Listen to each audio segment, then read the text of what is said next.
बोलती। सुधा और राकेश के 3 बेटे थे। शादी के बाद तीनों माँ बाप से दूर रहते और सिर्फ त्योहारों में आते। माँ जी, पिताजी, अगली बार आप लोग हमारे घर आइएगा। अरे नहीं बहू, सब यही आ जाते हैं तो घर खिला खिला लगता है। हाँ बहू, तू हमेशा बुलाती है तो जरूर आएंगे तेरे पास भी। हाँ हाँ, दीदी का घर बड़ा जो है, सब कुछ आपने शादी के बाद दीदी को ही तो दे दिया था। हमें भी दिया होता तो हम भी बड़ा घर लेते। क्यों सुनील? अरे नहीं नहीं, पापा ने सबको एक बराबर ही दिया है। छोटी बहू, क्या चाहिए तुम्हें, बोलो। वो आपके सोने की चेन वाली घड़ी है ना, वो अगर आप मुझे, तभी वहाँ मजली बहू भी आ जाती है। और मुझे ना आपका मंगलसूत्र कितना लंबा, सुंदर और भारी भी है। अरे हाँ हाँ, तुम दोनों को ही दूंगी बहू, चिंता न करो। चलो अब खाना लगाओ, खाना खाया जाए। सभी मिलकर खाना खाते हैं कि पड़ोसन आ जाती है। अरे सुधा बहन, थोड़ी चीनी तो देना, घर में शक्कर नहीं है और मेहमान सर पर बैठे हैं। अरे छोटी बहू, चाची को शक्कर तो दे दो। अरे मछली दीदी, आप दे दीजिए ना, मैं यहाँ कम आती हूँ तो मुझे पता ही नहीं है कि सासू माँ सारी चीजें कहाँ रखती है। और तुम, मैं कौन सा यहाँ रोज शक्कर फाँकने के लिए आती हूँ, मुझे भी नहीं है पता। तभी बड़ी बहू हाथ में चीनी की कटोरी लेकर आती है। चाची, शक्कर आप लोगों का बड़ा सहारा है माँ जी और पिताजी को, वरना हम लोग तो यहाँ रहते ही नहीं। आप जैसे पड़ोसी हैं तो हम निश्चिंत है। और जीती रहे बहू, आप तो ये घर पड़ोस कम परिवार ज्यादा लगता है। सुधा अपनी बड़ी बहू को देखकर बहुत खुश रहा करती थी। वो उससे अक्सर घंटों बात भी किया करती, लेकिन दोनों दूसरी बहुओं का भी वो समझती थी कि शायद छोटी है, वक्त आने पर संभल जाएंगी। समय आ जाता है जब सभी को वापस जाना होता है। माँ जी, हम लोगों की फ्लाइट पहले है, हमें इजाजत दे। वो सास के गले लगकर चली जाती है। थोड़ी देर बाद छोटी बहू कहती है, माँ जी, मैं ना ये सोफे के कवर और चादरें ले जा रही हूँ, यहाँ तो ऐसी ही पड़ी रहेंगी। हाँ हाँ बहू, ले जा, और कुछ चाहिए तो बोल। और तो चाहिए बहुत कुछ, पर चलिए कोई बात नहीं, अगली बार ले जाऊंगी मैं। ऐसे ही मंजली बहू भी घर का बहुत सारा सामान ले जाती है। सभी के जाने के बाद सुधा राकेश से कहती है, घर कितना सूना लग रहा है ना। हाँ, और खाली भी, तुम्हारी दोनों बहुएं सब बटोर गई।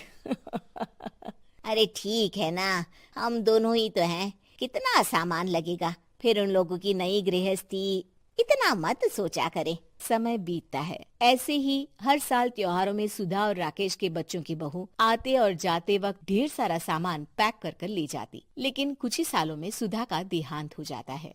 पिताजी, आप यहाँ अकेले क्या करेंगे, हम लोगों के साथ चलिए। अरे नहीं नहीं बहू, इस घर में सुधा की यादें हैं, मैं उसे नहीं छोड़ सकता हूँ। अब तुम लोगों की माँ नहीं रही। देख लो, वैसे तो मैंने उसके जीते जी सब कुछ दे दिया है, लेकिन कुछ उसका पर्सनल कीमती सामान था जो ये है, ले लो। सामान में होती है एक घड़ी और एक मंगलसूत्र। माँ जी ने कहा था कि वो ये घड़ी मुझे देंगी। हाँ हाँ पिताजी, माँ ने सबके सामने ये घड़ी सरिता को देने के लिए कहा था। उठा लो सरिता माँ की घड़ी। अब क्या था, छोटी बहू फट से घड़ी उठा लेती है। और पिताजी, ये मंगलसूत्र तो माँ ने मुझे ही देने को कहा था, याद है ना? वो सभी की ओर इशारा करती है। तू भी ले ले ये हार बेटा, कोई बात नहीं। मंजली फटाक से हार उठा लेती है। ससुर बड़ी बहू की तरफ देखते हैं। तुझे क्या दूं बेटा?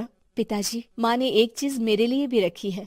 सभी के कान खड़े हो जाते हैं कि आखिर सास ने क्या रखा होगा बड़ी के लिए। अरे माँ जी तो दीदी से प्यार भी ज्यादा ही करती थी, हमेशा उनसे बात किया करती। जरूर कोई बड़ी और अपनी प्रिय चीज दी होगी दीदी को। और देख लेते हैं ना, वरना तो हम भी बराबर का बंटवारा करेंगे। हाँ हाँ, कर लेना बंटवारा। लेकिन बड़ी बहू बताओ तो, सुधा ने क्या रखा है तुम्हारे लिए? अभी तो हम लोग यही हैं पापा जी, जब जाने लगेंगे तो बता दूंगी। बड़ी बहू के मुंह से ये बात सुनकर बाकी दो बहुएं सोचने लगती हैं कि आखिर क्या है जो दीदी को सासू माँ देकर गई हैं। दीदी, ऐसा तो नहीं ना कि पूरे घर का आधा हिस्सा माँ बड़ी भाभी को देकर गई हो? तभी वहाँ ससुर आ जाते हैं। नहीं नहीं, ऐसा कुछ नहीं है, मकान तो तुम तीनों का बराबर से है। देखो, बड़ी बहू से तुम्हारी सास ज्यादा जुड़ी थी, न जाने क्यों घंटों बात किया करती थी, पता नहीं क्या देकर गई है उसे। और ससुर जी, आपको क्या पता, चालाकी से पूरे घर के पेपर में साइन करवा लिए हो, या फिर कोई छुपा गहना। आखिर मकान पूरा तो आपने सासू माँ के नाम ही कर रखा था ना। अब घर में ये सस्पेंस बन जाता है कि आखिर बड़ी बहू क्या लेकर जाएगी। फिर वो दिन भी आ जाता है जब बड़ी बहू के जाने का समय हो जाता है।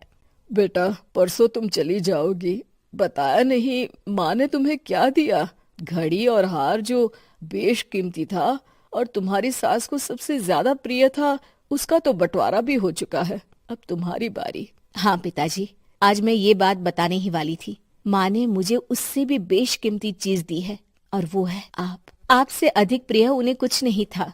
माँ चाहती थी कि आप मेरे साथ रहें। चलिए पिताजी। बेटा, मेरे पास तो कोई पेंशन भी नहीं है और ना ही कोई प्रॉपर्टी।